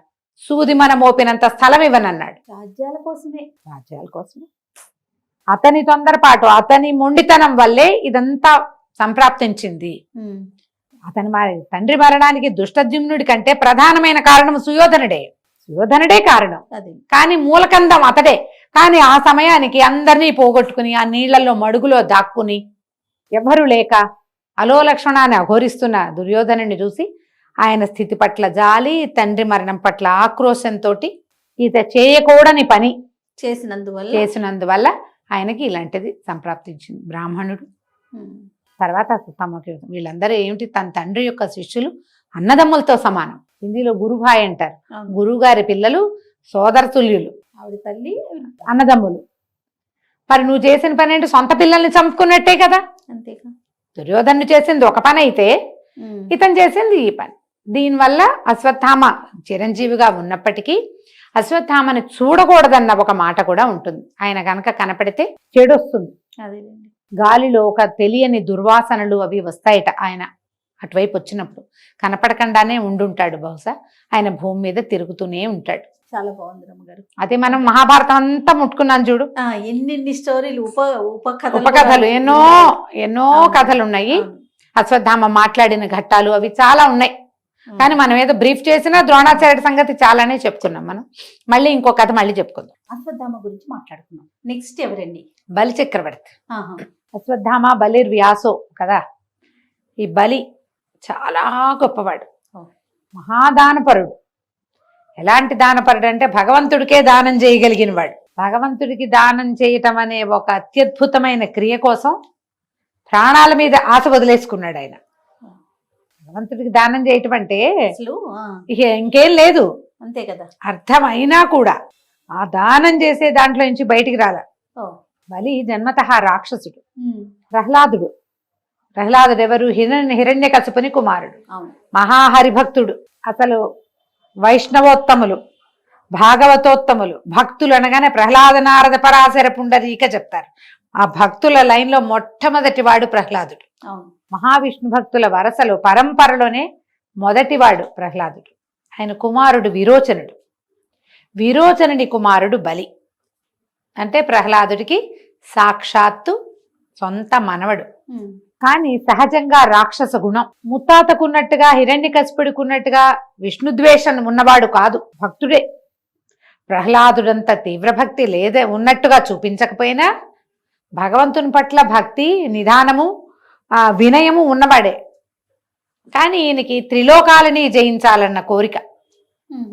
ముల్లోక సామ్రాజ్యం కావాలి, భూలోకంలో ఉన్నారు, స్వర్గాధిపత్యం కావాలి. ఆ కోరికతోటి ఈయన ఎన్నో యాగాలు చేశాడు. స్వర్గం మీద దండెత్తి వెళ్ళాడు కూడా. ఒకసారి ఓడిపోయాడు. రెండోసారి శుక్రాచార్యుణ్ణి తనకి గురువుగా పెట్టుకుని విశ్వజిద్ది అనే ఒక యాగం, అద్భుతమైన యాగం చేసి స్వర్గాధిపత్యాన్ని సంపాదించాడు. స్వర్గాన్ని గెలిచాడు. స్వర్గానికి దేవేంద్రుణ్ణి తరిమి కొట్టేశాడు. ఈ దేవతలందరూ చెట్టుకొకరు పుట్టకొకరు అయిపోయారు. అలాగని బలి దుర్మార్గుడు, యజ్ఞయాగాదులు ఆపేవాడు కాదు, స్వయంగా యజ్ఞాలు చేసేవాడు అతను. లోకాధిపత్యం కావాలి, త్రిలోకాధిపత్యం, స్వర్గం జయించేసుకున్నాడు అంతే. ఇంకా దేవతల్ని చెలకట్టనివ్వల. ఇక వాళ్ళకి లభించవలసినవన్నీ తనే పుచ్చుకున్నాడు. అవి మామూలుగా యజ్ఞం చేస్తే యజ్ఞంలో నుంచి వెళ్ళే హవిస్ అంతా కూడా దేవతలకు కదా చెందేది. అవునండి. అలాంటివి కాకుండా చేసుకునేవాడు. తను యజ్ఞం చేసి దేవతలకి బలం వచ్చేలాగా చేసినా వాళ్ళు తన అదుపులో ఉండేలాగా చేశాడు. అయితే చెట్టుకొకరు పుట్టకొకరు అయిపోయారు దేవతలు. అయిపోతే ఈ దేవతల తల్లైన అదితి పరమ దుఃఖంలో మునిగిపోయింది. నా కుమారులంతా ఇట్లా చెట్టుకొకరు పుట్టకొకరు అయిపోయారు, ఈ దుఃఖాన్ని భరించలేకుండా ఉన్నాను నేను. భర్త కశ్యప ప్రజాపతి దగ్గర దుఃఖపడింది. బలిని నిర్జించేవాడు కావాలి నాకు. ఈ బలి మళ్ళీ ఎవరో కాదు కదా, కశ్యపుడికి ఇంకొక భార్య వల్ల కలిగిన సంతానం తాలూకు అదే వంశంలో పుట్టినవాడే. కానీ అతడి వల్ల వీళ్ళందరూ ఇదైపోయారు. దేవతలంతా చెట్టుకొకరు పుట్టకొకరు అయిపోయారని చాలా దుఃఖించింది ఆవిడ. అప్పుడు ఆయన ఏం చేశాడట, కశ్యప ప్రజాపతి బలిని నిర్జించే కుమారుడు కావాలని పయోభక్షణ వ్రతం అని ఒక వ్రతం ఉపదేశించట. 12 రోజుల పాటు కఠినమైన నియమంతో ఈ వ్రతం చెయ్యి, నీకు బలిని నిర్జించగలిగేవాడు కుమారుడుగా జన్మిస్తాడు అని. ఎవరు బలిని నిర్జించగలిగిన వాళ్ళు? రాక్షసాంతకుడెవడు? హరి. ఆయన అదితి గర్భ సంజాతుడుగా జన్మించాడు. అదితికి కుమారుడుగా పుట్టాడు. ఆవిడ వ్యాస రాసిన భాగవతంలో అయితే 1000 సంవత్సరాలు గర్భం ధరించింది అని రాశారట. అలా ఉన్నది, చాలా సుదీర్ఘ గర్భం అది. కానీ ఆమెకు ఒక చూడ చక్కని కుమారుడు కలిగాడు, వామనుడు. ఆయన చిన్నవాడు, కానీ విష్ణువు అలా జన్మించాడు. వామనావతారం జన్మించిన పిల్లవాడికి ఏం చేశారు, 7 నుండి 8వ ఏడు వచ్చేసరికి గర్భాష్టమం అంటారు. అలాంటి ఒడుగు చేసే వయసు వచ్చేసరికి ఉపనయనం చేశారు. ముందు ఇప్పుడు ఏదైనా దానం తీసుకోవటం అది పనికిరాదు. కానీ ఎప్పుడైతే బ్రహ్మచారి వటువు అవుతాడో ఒక పిల్లవాడు, బ్రహ్మచారి దానం తీసుకోవచ్చు, భిక్ష తీసుకోవాలి. చదువుకునేటప్పుడు అదే కదా పద్ధతి చేసేవాళ్ళు. అప్పుడు ఎవరు ఉత్తమమైన దానం ఇచ్చేవాళ్ళు అంటే బలి. అతన్ని మించిన వాళ్ళు లేరు. ఆ కాలంలో బలి చక్రవర్తి చేసినంత దానం చేసిన వాడు ఎవరూ లేరట. పైగా ఆయన ఎప్పుడు యజ్ఞయాగాదులు చేసేవాడు. ఆ యజ్ఞం చేసేటప్పుడు ఎవరైనా వచ్చి ఏదైనా అడిగితే ఇచ్చేయడమే ఆయన సంగతి. యజ్ఞం జరుగుతుంది, అక్కడికి ఎవ్వరు వచ్చినా యథోచితంగా దానాలు ఇస్తారు, అందరికీ ఇస్తాడు. అయితే ఈ పిల్లవాడిని ఇక్కడికి పంపించారు. ఈ వామనావతార స్వరూపంలో, వామన రూపంలో ఉన్నటువంటి భగవంతుడైన హరి ఇక్కడికి వచ్చాడు. చిన్న పిల్లవాడు, గొడుగు, ఒంటి మీద జంధ్యము, చిన్న గావంచ, శిఖ అవి చూస్తే మహాముద్దు పట్టలేనట్టుగా ముచ్చట గొలిపే స్వరూపంలో ఉన్నవాడు.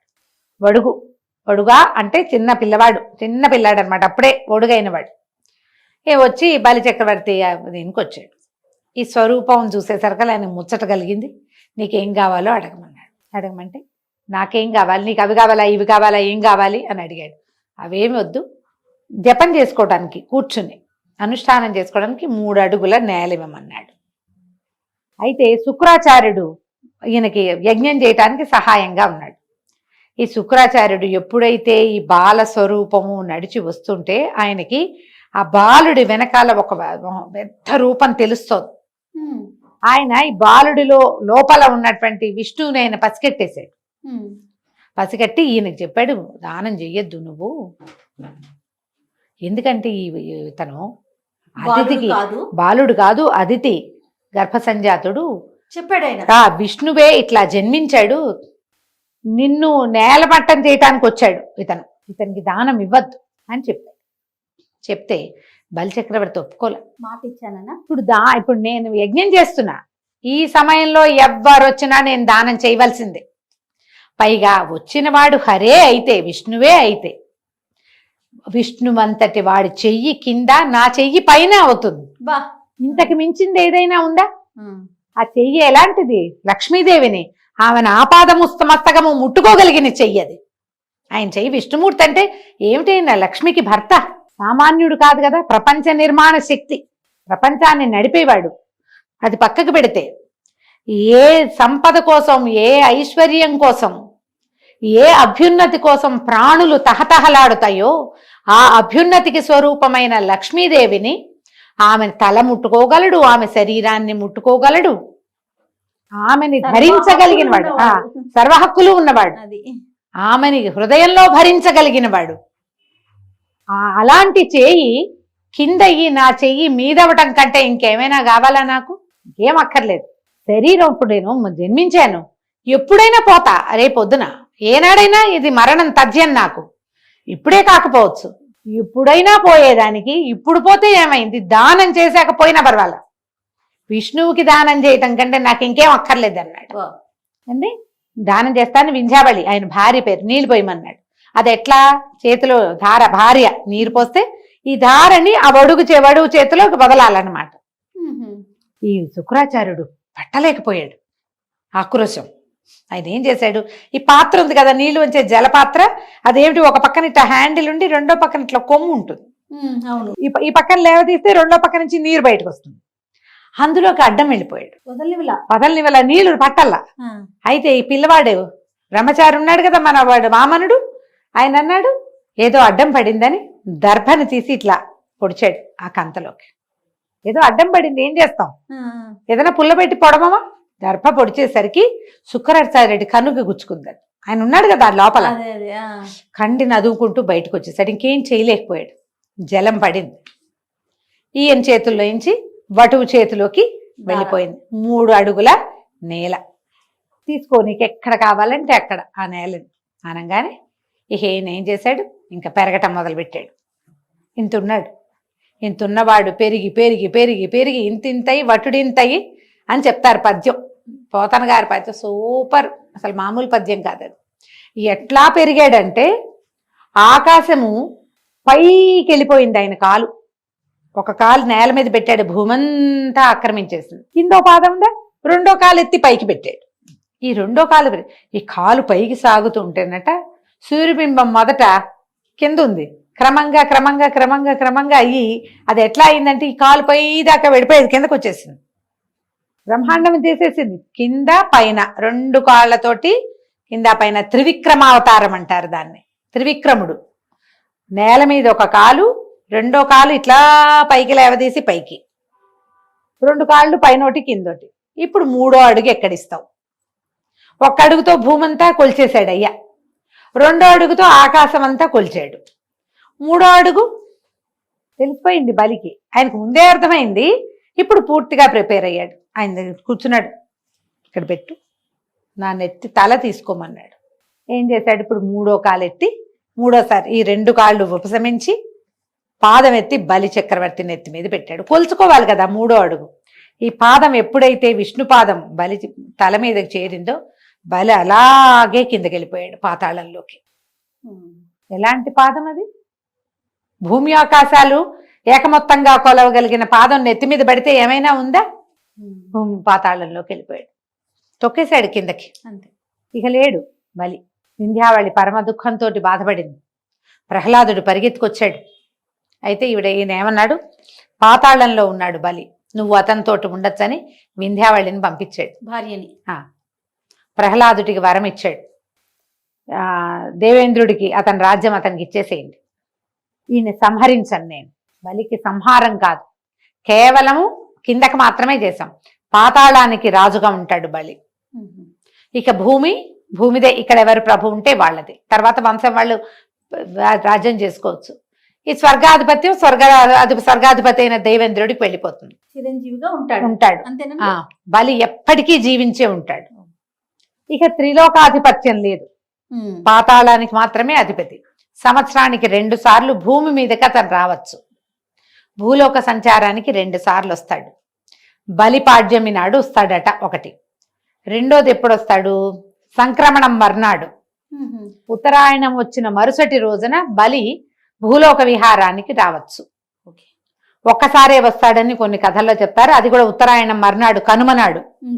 మనం అందుకే కదా రథం ముగ్గులేసుకుంటాము. అవునండి. ఒక ఇంటి రథాన్ని 2వ ఇంటికి కలుపుతాము. ఆ రోజుని మినువులు వండుతారు, చాలా చేస్తాం మనం కనుమనాడు. బలి చక్రవర్తికి ఆహ్వానం పలుకుతాం, బలి వస్తాడని. పాడ్యమి నాడు కూడా కొన్ని చోట్ల కొన్ని ప్రాంతాల్లో బలి చక్రవర్తికి ఆహ్వానం పలుకుతారు. ఆ పాడ్యమి నాడే త్రివిక్రమావతారం జరిగిందన్న మాట కూడా కొన్ని చోట్ల కనపడుతుంది. ఇట్లా భగవంతుడికే దానం ఇచ్చినటువంటి బలి చిరంజీవిత్వాన్ని పొందాడు. కానీ ఎంత బాగున్నాయి రమ్మగారు సప్త చిరంజీవులు. నిజంగా ఏ కథ వినలేదే అని అనిపిస్తా ఉంది నాకు మాత్రం. ఏ కథ ఎవరి గొప్పతనం వాళ్ళదే. అయితే ఈ బలి చక్రవర్తి కథని చెప్పినా విన్నా, భగవంతుడి పట్ల ద్వేషంతో ప్రవర్తించిన పాపం పోతుంది. అప్పుడప్పుడు దేవుడు లేడు అంటాం మనం. దేవుడు ఉంటే ఇలా జరుగుతుందా? ఏం దేవుడు? పాపిష్టి దేవుడు, ఇలా మాట్లాడతాం మనం. దేవుడి పట్ల ఒక్క అపచార వాక్యం పలికిన అది పాపం కింద పరిణమిస్తుంది. ఆ పాపం కాస్త పోతుంది. అద్భుతం. బలికథ వింటే గనక అది పోతుంది. తర్వాత ఆయన కుమారులు వాళ్ళు వీళ్ళు అంతా రాజ్యం చేశారు. కానీ ఈ వామనావతారంలో ఉన్నటువంటి భగవంతుడు ఇతన్ని తొక్కేశాక ఆయన తపస్సుకు వెళ్ళిపోయాడని తర్వాత చాలించేసినట్టుగా చెప్తారు. వామనావతారం కేవలం బలి నిగ్రహణానికి మాత్రమే, అంతే. ఇతన్ని లొంగదీయటానికి ఇంకో దారి లేదు. అదే ఇతన్ని ఆ రకంగా చేయగలిగిన వాడు ఎవరూ లేరు, అక్కడ లేరు ఇంకా ఎవరు. ఈయన వల్ల కుదిరింది కదా. ఈ భాగవతంలో పోతన గారు రాసిన తెలుగు పద్యాలు ప్రతి పద్యము మహాద్భుతంగా ఉంటాయి. కుదిరితే ఈ వామన చరిత్ర మా భాగవతంలోది చక్కగా ప్రత్యేకంగా చదువుకోవచ్చు. దానివల్ల కూడా మనకి ఎక్కడి నుంచి వస్తున్నాయో సమస్యలు అర్థం కాని కొన్ని పరిస్థితులు ఉంటాయి, ఏమిటో వచ్చేస్తుంటాయి ప్రాబ్లమ్. ఆ సమస్యలు తీరుతాయి వామన చరిత్ర చదివితే. అవకాశం ఉన్న వాళ్ళు అది కూడా చదువుకోవచ్చు. ఈరోజు ఏ చిరంజీవి గురించి చెప్తున్నారండి? అశ్వత్థామ, బలి చెప్పేశాం. అవును. వ్యాసుల వారి గురించి చెప్పుకున్నాం. భారత జాతి అసలు తెల్లవారు లేచి భూదేవికి దండం పెట్టాక ఎవరికి మొట్టమొదట దండం పెట్టాలంటే ప్రతి భారతీయుడు నమస్కరించవలసింది వేదవ్యాసుడికి. అంతటి చరిత్ర, అంతటి మహానుభావుడు, మామూలు వాడు కాదు ఆయన. వ్యాసుడే లేకపోతే మనకి భారతం లేదు, భాగవతం లేదు, కృష్ణుడు లేడు, అష్టాదశ పురాణాలు లేవు, వేదాలకి 4 చతుర్విధాలు లేవు, మన విధి విధానమే లేదు కదండి. వేదం లేదు భారతదేశానికి. అమ్మో, కేవలం వ్యాసుడి వల్లే మనకు అందింది అది. ఆయనే అష్టాదశ పురాణాలు రాశాడు. భగవంతుణ్ణి సులువుగా పొందటం ఎలా అనేది కలియుగపు మానవులకి తెలియచేసిన, తెలివిడి కలిగించిన మహానుభావుడు వేదవ్యాసుడు. ఆయన గురించి తెలుసుకోవాల్సిందే. వేదవ్యాసుల వారి జననమే చాలా విచిత్రమైన గాథగా ఉంటుంది. పూర్వం వసువు అని ఒక రాజు ఉండేవాడు. ఈయన చాలా పరాక్రమవంతుడు. ఇంద్రుడికి సహాయం చేస్తే ఆ ఇంద్రుడు ఒక విమానం ఇచ్చేట ఆయనకి, వసువుకి ఇస్తే ఆ విమానంలో తిరిగేవాడు. ఉపరిచర వసువు అనేవారు ఆయన్ని, పైన తిరగలిగేవాడు. అయితే ఆ టైంలో ఆయన రాజ్యం చేస్తున్న కాలంలో శుక్తిమతి అని ఒక నది కోలాహలుడనే ఒక పర్వతాన్ని చుట్టి ప్రవహించేదట. ఈ నదీ పర్వత సంగమం వల్ల ఆ శుక్తిమతి అనే నదికి 2 సంతానం కలిగారు. గిరిక, వసుపదుడు అలాంటి పేరు చెప్తారు. ఈ గిరికని పిల్లలిద్దరిని ఆవిడ ఆ ప్రాంతానికి ప్రభు అయిన, భూమికి ప్రభు అయిన వసువుకి అప్పచెప్పింది. ఆ గిరికని వివాహం చేసుకున్నాడు వసువు. అయితే ఒకనాడు ఆయన ఏం చేశాడట, ఎక్కడికో అడవికి వెళ్ళాడు. అద్భుతంగా ఉందట ఆ వాతావరణం. అప్పుడు ఆయనకి భార్యను తలుచుకున్నాడు.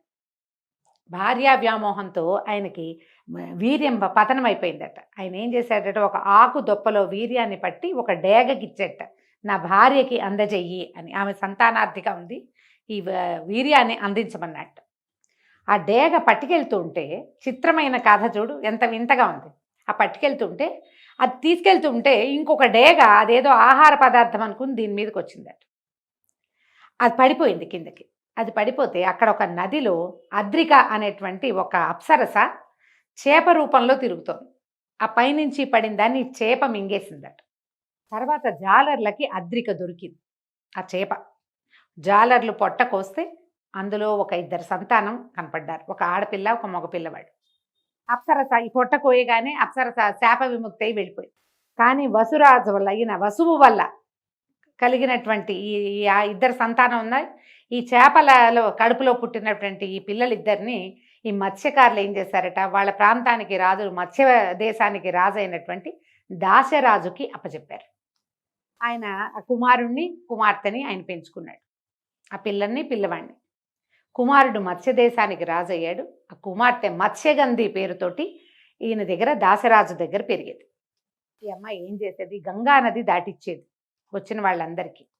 ఆమె నుంచి ఒక చేపల వాసన వచ్చేదట, మత్స్యగంధి. చేప పొట్టలో కదా పుట్టింది, చేపల వాసన వచ్చేది.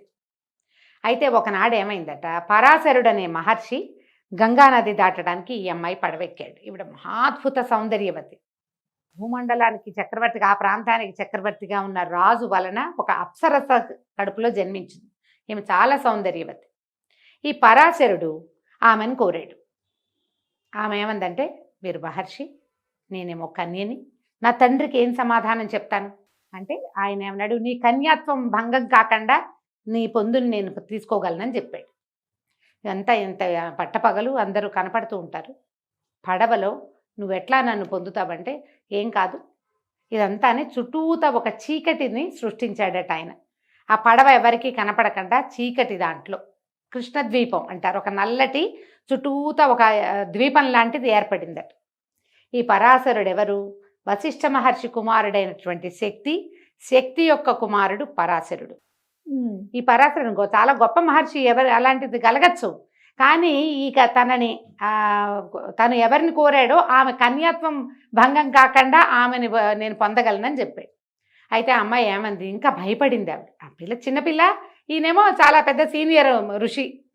అమ్మాయి ఏమందంటే, నా నుంచి చేపల వాసన వస్తుంది, నువ్వు ఋషివి, సంయమివి, నా నుంచి వచ్చే ఈ చేపల గంధాన్ని నువ్వు ఎట్లా భరిస్తావంటే, కాదు, నీ నుంచి సుగంధం వచ్చేలాగా చేస్తాను నేను. నువ్వు ఎక్కడ నిలబడితే అక్కడి నుంచి యోజనం వరకు, కొన్ని మైళ్ళ వరకు నీ నుంచి సుగంధం వస్తుంది. నువ్వు మత్స్యగంధివి కాదు, ఇక నుంచి యోజన గంధివి నువ్వు అని చెప్పాడు. ఆమెతోటి గడిపాడు ఆ పడవలో.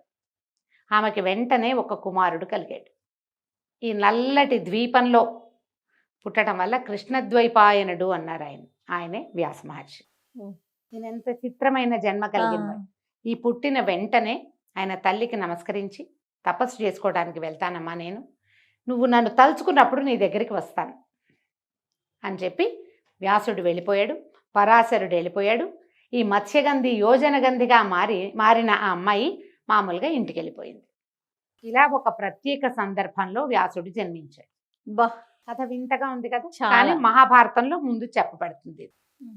అయితే ఏమైంది, ఆవిడ పేరు సత్యవతి, అమ్మాయి పేరు. వాళ్ళు అలా కూడా పిలిచేవాళ్ళు. ఆమె మత్స్యగంధి అంటే చేపల వాసన వస్తుందని మత్స్యగంధి అనేవాళ్ళు. అసలు ఈయనేమో యోజన గంధిని చేశాడు ఆవిడ్ని. ఆవిడ సత్యవతిగా ఉంది. తర్వాత కాలంలో ఏమైంది, ఈ ప్రాంతానికి రాజైనటువంటి శంతనుడు ఈమెను ప్రేమించాడు, ఈ సత్యవతిని. ఆయనకి ముందే సంతానం ఉంది, గంగాదేవి వల్ల కుమారుడు ఉన్నాడు. కానీ ఈ అమ్మాయిని పెళ్లి చేసుకుంటానంటే దాశరాజు ఏమన్నాడు, మా అమ్మాయిని కావాలంటే నీకు ఇస్తా, సత్యవతిని నీకు ఇస్తాను, కానీ ఆవిడకి పుట్టిన కుమారుడే రాజు కావాలి అంటే. ఈయనకు ఆల్రెడీ కొడుకున్నాడు భీష్ముడు. ఆయన పేరు భీష్ముడు కాదు, అప్పటికి దేవవ్రతుడు. ఈయనకి పెద్దవాడు యుక్త వయస్కుడైన కుమారుడుండి, ఇప్పుడు ఆ అబ్బాయి రాజ్యానికి రావాలి, ఈవిడ కొత్తగా పెళ్లి చేసుకుని అమ్మాయి కుమారుడికి రాజ్యం ఎట్టా ఇస్తాడు, ఆయన ఊరుకున్నాడు. అవును, ఊరుకుంటే ఆయన ఆవిడ్ని తలుచుకుని బాధపడుతున్నాడని కుమారుడైనటువంటి దేవవ్రతుడు తెలుసుకుని అతను దాశరాజు దగ్గరికి వచ్చి, నీ కుమార్తెని నా తండ్రికి ఇచ్చే వివాహం చేయి, నాకు రాజ్యం అక్కర్లేదు, ఈవిడికి పింతలికి పుట్టిన సంతానానికే రాజ్యం ఇప్పిస్తానన్నాడు. దాసరాజు అన్నాడు, నాయన ఇవాళ నువ్వు ఒప్పుకుంటావు, రేపొద్దున నీకు పెళ్ళి అవుతుంది, నీకు పిల్లలు పుడతారు, మా నాన్న రాజ్యం వీళ్ళకి ఇచ్చారని వాళ్ళు అడగరా? రేపొద్దునైనా ఈ సమస్య వస్తుంది నాయన, వద్దు మా అమ్మాయిని మీ నాన్నకి ఇవ్వనంటే ఆయన ఏమన్నాడు వెంటనే, కాదు అసలు నేను వివాహమే చేసుకోను, ఆ జన్మాంతము బ్రహ్మచారిగా ఉంటానని భీషణమైన ప్రతిజ్ఞ చేశాడు తండ్రి వివాహం కోసం. ఈ ప్రతిజ్ఞ తర్వాత ఏమైంది, దాసరాజు ఒప్పుకున్నాడు, తండ్రి బాధపడ్డాడు కానీ సత్యవతిని వివాహం చేసుకున్నాడు. భీష్ముడు ఇంకా పెళ్లి చేసుకోవాలి. భీష్ముడిది ఒక ప్రత్యేకమైన గాథ మళ్ళీ ఇంకోసారి చెప్పుకుందాం, ఈ లైన్లో ఆయన లేడు కదా. ఈ వివాహం అయిన తర్వాత ఆవిడకి 2 కుమారులు కలిగారు రాజుగారి వల్ల, శంతనుడి వల్ల. చిత్రాంగదుడు, విచిత్ర వీరుడు. వీళ్ళు కొంచెం సామాన్యమైన వాళ్ళు, వాళ్ళని భీష్ముడే రక్షించేవాడు. ఒకడు మరణించాడు, 2వ వాడికి వివాహం చేయాలని సంకల్పించారు. ఈయన ఏం చేశాడు, రాజు గారు తమ పిల్లలకి కూతుర్లకి స్వయంవరం ప్రకటిస్తే వెళ్ళి ఆ 3 అమ్మాయిల్ని మా తమ్ముడికి ఇచ్చి పెళ్లి చేస్తానని 3 తీసుకొచ్చాడు. అంబ, అంబిక, అంబాలిక అని 3 అమ్మాయిలు, 3 తీసుకొచ్చారు. తీసుకొస్తే అందులో అంబ ఏమంది, నేను సాల్వుడిని ప్రేమించాను, అతను ఎలాగో వచ్చాడు, అతనికి దండేద్దాం అనుకున్నాను, నువ్వు నన్ను తీసుకొచ్చేసావు, నాకు మీ అబ్బాయి మీ తమ్ముడితో పెళ్లి ఇష్టం లేదని. భీష్ముడు అన్నాడు, నీ దారి నువ్వు వెళ్ళమ్మా అని పంపేశాడు. అంబిక, అంబాలికల్ని ఈయనకి ఇచ్చి పెళ్లి చేశారు విచిత్ర వీరుడి తమ్ముడికి. ఈ వెళ్ళిన అంబ రకరకాల సమస్యలు ఎదుర్కొంది, ఆవిడ దారి ఆవిడది. ఇక్కడ వివాహం అయిందా, కొంతకాలానికి అనారోగ్యంతో విచిత్ర వీరుడు మరణించాడు. కోడళ్ళిద్దరూ ఉండిపోయారు, కుమారుడు మరణించాడు. ఇప్పుడు ఈ రాజ్యానికి, కురు సామ్రాజ్యానికి ఎవరు, శంతన మహారాజు పాలించినటువంటి కురు సామ్రాజ్యం హస్తినాపురమే. దీనికి రాజు ఎవరు, ఆ కోడళ్ళు ఉన్నారు కానీ పిల్లలు లేరు. భీష్ముడిని పెళ్లి చేసుకోమని బతిమలాడింది ఆవిడ. నేను ప్రతిజ్ఞ చేశాను, నేను పెళ్లి చేసుకోను అన్నాడు. చేసుకోనంటే ఆవిడేముంది, దేవర న్యాయం అని ఒక న్యాయం ఉంది. ఈ దేవర న్యాయం ఇలాగ సంతానం లేకపోతే బావగారో మరిదో వీళ్ళతోటి వీళ్ళని వివాహం చేసుకోకుండా వీళ్ళకి సంతానాన్ని ఇవ్వచ్చు, రాజ్యానికి వారసులు ఉంటారని అడిగితే దానికి కూడా ఆయన ఒప్పుకోవాలి. అయితే అప్పుడు వీళ్ళు కొన్ని పాత గాథలు విని ఏమన్నారంటే, ఎవరైనా ఒక ఉత్తమ బ్రాహ్మణుడి వలన ఈ స్త్రీలకి అంటే ఈ భర్తలు చనిపోయినటువంటి వీళ్ళిద్దరికీ సంతానాన్ని గనక కలిగిస్తే ఆ సంతానం క్షేత్రజులుగా వాళ్ళకి ఆ అధికారం వస్తుంది. ఉండేది, అట్లాంటివి జరిగేవి అప్పట్లో, ఉన్నది ఒక తర్కాణం కూడా చెప్పాడు. అప్పుడు ఈ సత్యవతీదేవికి జ్ఞాపకం వచ్చింది. భీష్ముడు ఒప్పుకోవట్లేదు, భీష్ముడు ఈ రాజ్యానికి రాజకుమారుడు అయినప్పటికీ తనకొక కుమారుడు ఉన్నాడు. ఎవరైనా వేదవ్యాసుడు. వ్యాస మహర్షిని పిలవాలని అనుకున్నాడు. ఆయన్ని తలుచుకుంటే ఆయన ప్రత్యక్షమయ్యాడు. అప్పటికే మహాతపస్విగా ఉన్నాడు ఆయన. ఆయన్ని అడిగింది, అయ్యా ఇట్లా నేనేమో నాకు 2 కుమారులు కలిగారు, 2 మరణించారు, కోడళ్ళు ఉన్నారు, ఈ రాజ్యానికి వారసులు లేరు, కాబట్టి నా కోడళ్ళకి సంతానాన్ని అనుగ్రహించమని. సరేనని ఒప్పుకున్నాడు ఆయన తల్లి కోసం. ఒప్పుకుంటే అంబికకి అంబాలికకి చేరుకో సంతానము కలిగింది. ధృతరాష్ట్రుడు, పాండురాజు. ఈ వచ్చిన మహర్షిని చూసి భయపడ్డందుకు, కళ్ళు మూసుకున్నందుకేమో అంబికకి ధృతరాష్ట్రుడు పుట్టుగుడ్డివాడిగా జన్మించాడు. ఆయన చూసి భయంతో పాలిపోయినందుకు అంబాలికకేమో పాండురాజు పాండురోగంతో పాలిపోయిన వంటి శరీరం కలిగిన వాడు జన్మించాడు. ఇద్దరు మహాబలవంతులే, ఋషి వలన అద్భుతమైన సంతానమే కలిగింది. మళ్ళీ ఈ పిల్లవాడు కళ్ళు లేగని పిల్లవాడుగా ఉన్నాడు కాబట్టి మళ్ళా పెద్ద కోడల్ని పంపించింది ఆవిడ. పంపిస్తే ఆవిడేం చేసింది, ఈసారి ఆ మహర్షి దగ్గరికి వెళ్ళటం ఇష్టం లేక తన దాసిని అలంకరించి పంపించింది. దాసి పరమభక్తితో వ్యాసుడిని సేవించింది. ఆవిడకి విదురుడు పుట్టాడు. వీళ్ళ ముగ్గురు ఈ కురు సామ్రాజ్యానికి, ఇది ఒకడు రాజు, 2వ వాడు రక్షకుడు, 3వ వాడు మంత్రి. ధృతరాష్ట్రుడు పుట్టుగుడ్డివాడు కాబట్టి కన్ను లేని వాళ్ళకి మరి దివ్యచక్షువుగా ఉన్నాడు కదా, రాజ్యం ఇవ్వడానికి వీల్లేదు. అందుకని పాండురాజును రాజును చేశారు. ధృతరాష్ట్రుడు రాజుగారు అన్నయ్యగా ఉన్నాడు తొలుత. విదురుడు. వీళ్ళ ముగ్గురు చక్కగా చదువుకున్నారు, విద్యలు నేర్చుకున్నారు, శస్త్ర విద్యలు వచ్చినాయి పుష్కలంగా. ఈ కథ ఇట్లా నడిచింది. వీళ్ళకి సంతానాన్ని అనుగ్రహించినటువంటి వేదవ్యాసుడిని ఎప్పుడూ వాళ్ళు తండ్రిగా గౌరవించటం కానీ, వీళ్ళు తన కుమారులని క్లెయిమ్ చేయటం కానీ జరగల. వీళ్ళకి ఏమంటారు, వెల్విషర్గా మాత్రమే ఉన్నాడు. కురు సామ్రాజ్యానికి శ్రేయోభిలాషిగా ఉన్నాడు ఆయన. తన పని అయిపోయింది, తల్లి అడిగింది చేశాడు, అంతే.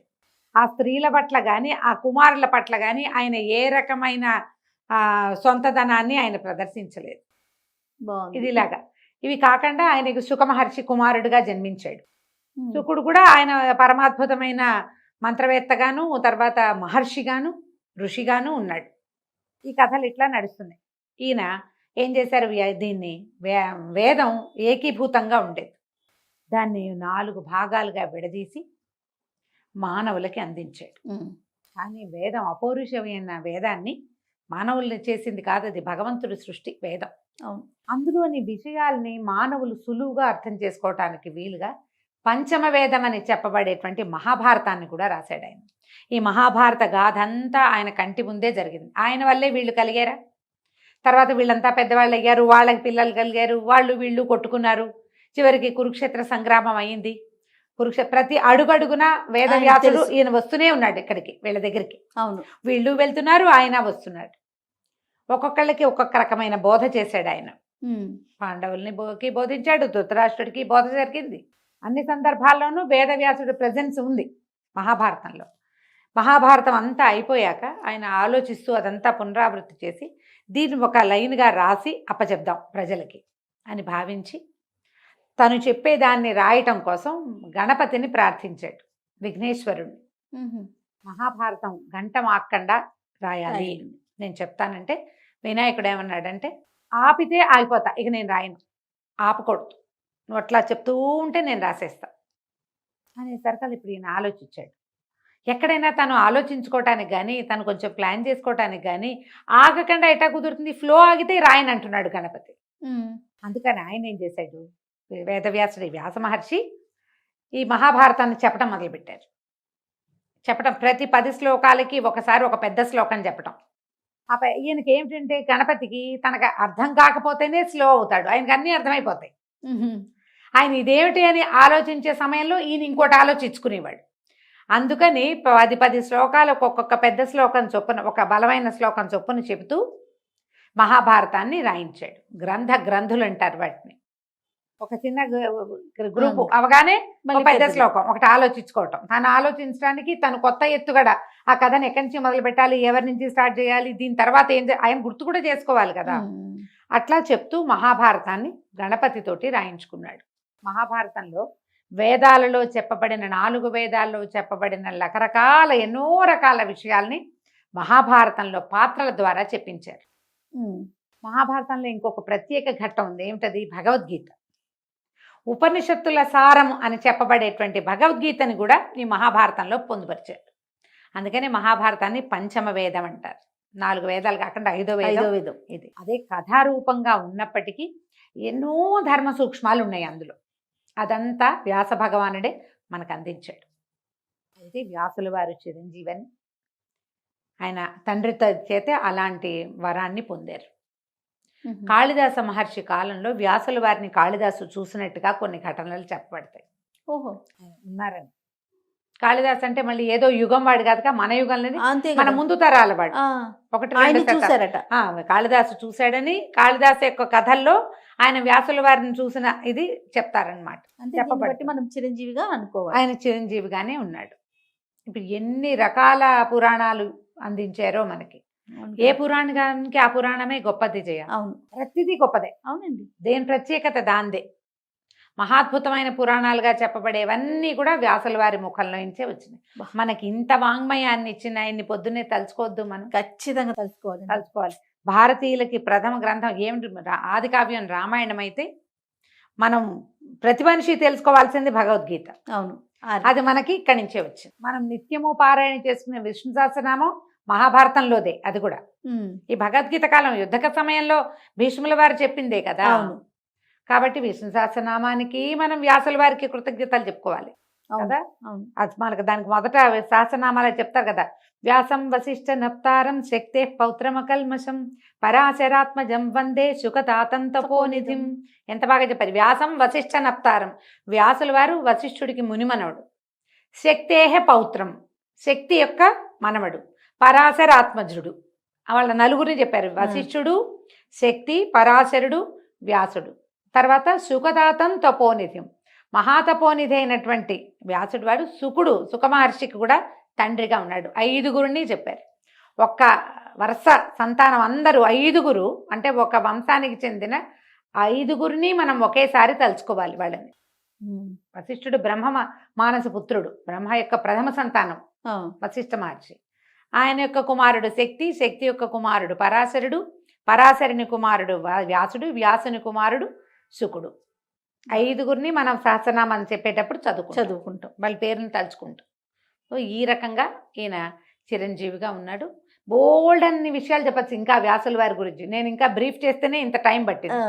మనం ఒక ఫ్రేమ్లో చెప్పేదలుచుకున్నాం కాబట్టి ఈ వివరాల వరకు మనం ఇవ్వగలుగుతాం. తప్పకుండా రమ్మగారు, నిజంగా తెలుసుకోవాల్సిన విషయం ఇది. నమస్తే అండి. నమస్తే.